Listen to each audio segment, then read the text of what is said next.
meron ka palang kinalaman dyan sa mga proyekto sa Bulacan na yan, why didn't you tell us straight up? Had you told us na meron kang sabit sa mga project sa Bulacan, we wouldn't have let you step in the Senate, Ms. Jose.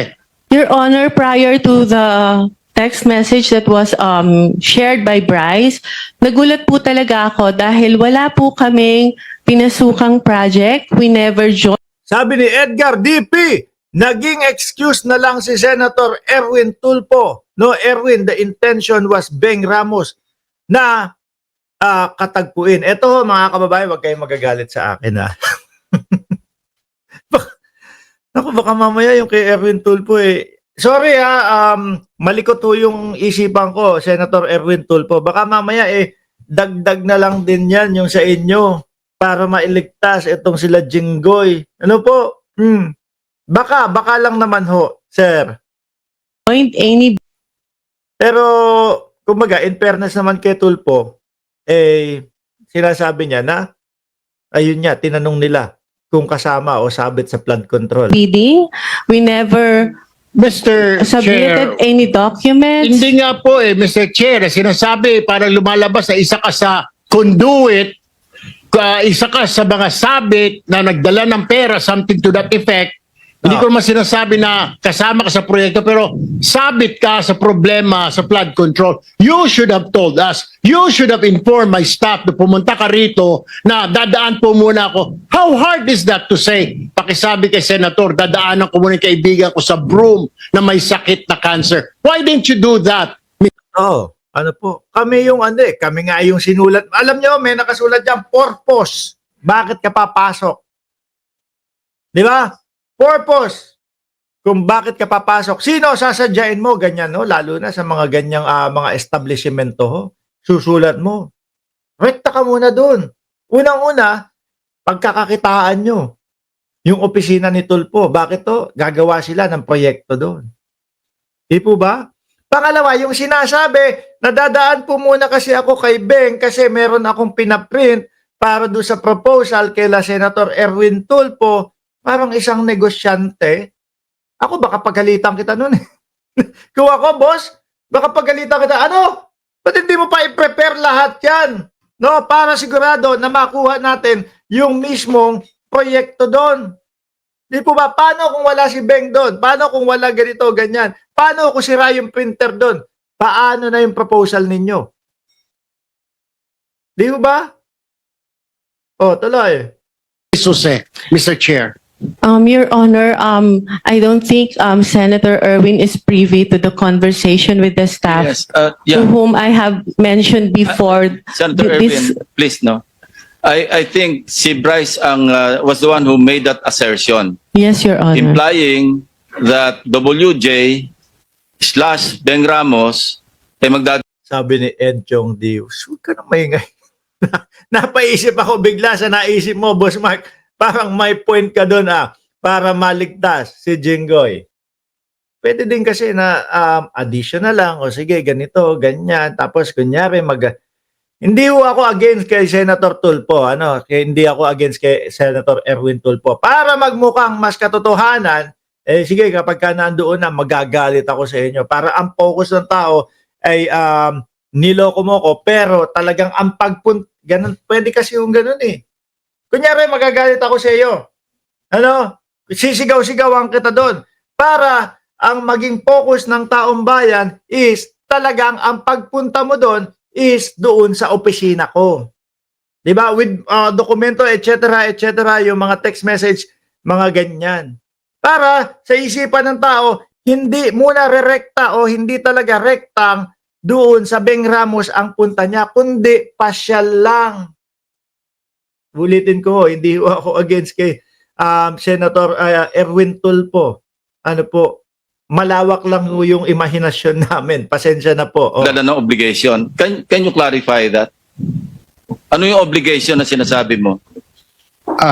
Yun po yung yung sa proponent po nung project na ibinigay po ni Boss Henry sa kanya.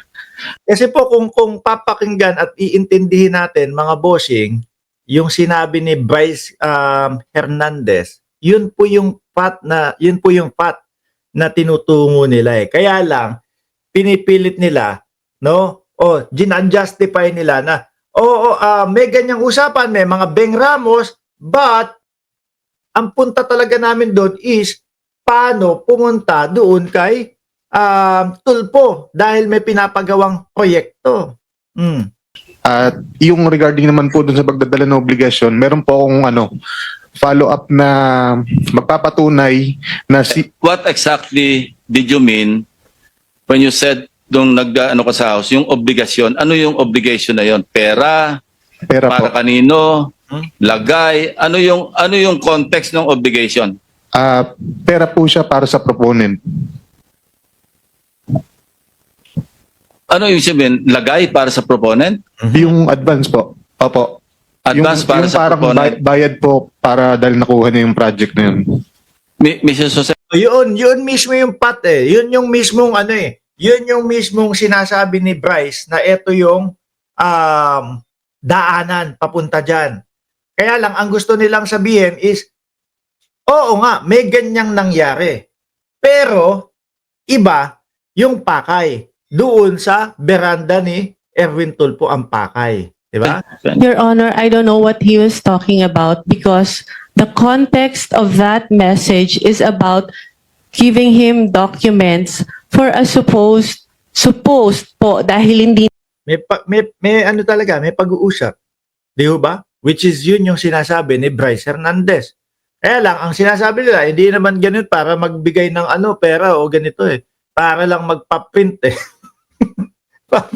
Ay, nako. Di ba? Pero doon talaga, pumupunto pa din doon sa sinabi ni Bryce. natuloy na joint venture. If I may, Your Honor, in my wait affidavit, for a while, ano? And pag sinabi mong proponent, you were directly linking Senator Jinggoy, hindi ba?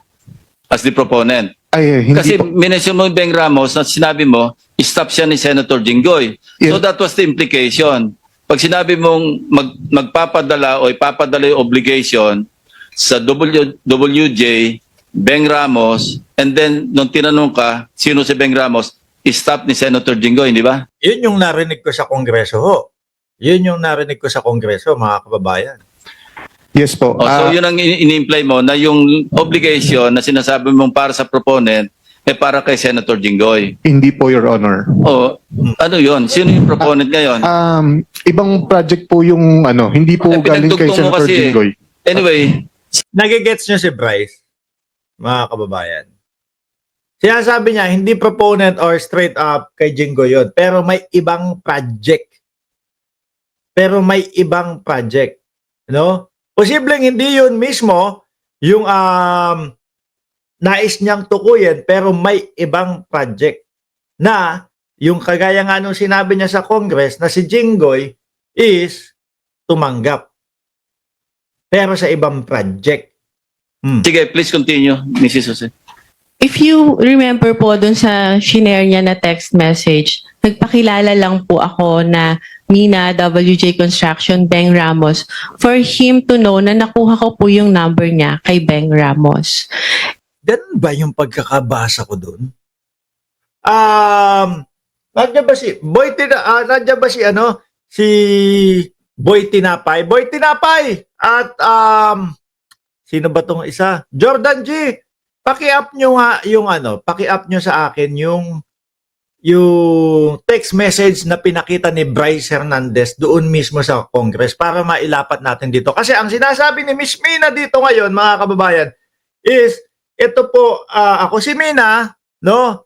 Kaibigan o kakilala ni Beng Ramos. Parang hindi ganun yung pagkakaintindi ko, mga bossing. Pero maaring mali ako, maaring nakalimutan ko. And nag-usap po kami, nagpakilala ako as contractor, nagtanong po ako sa kanya kung ano po ba yung, to have an overview kung ano po yung mga projects na meron po sa kanilang district nung sinabi niya po na siya ay taga Bulacan.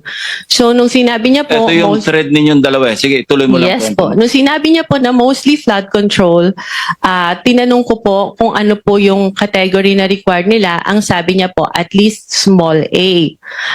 Sabi ko po sa kanya, hindi po pala kami pwede because our flood control category is only small B.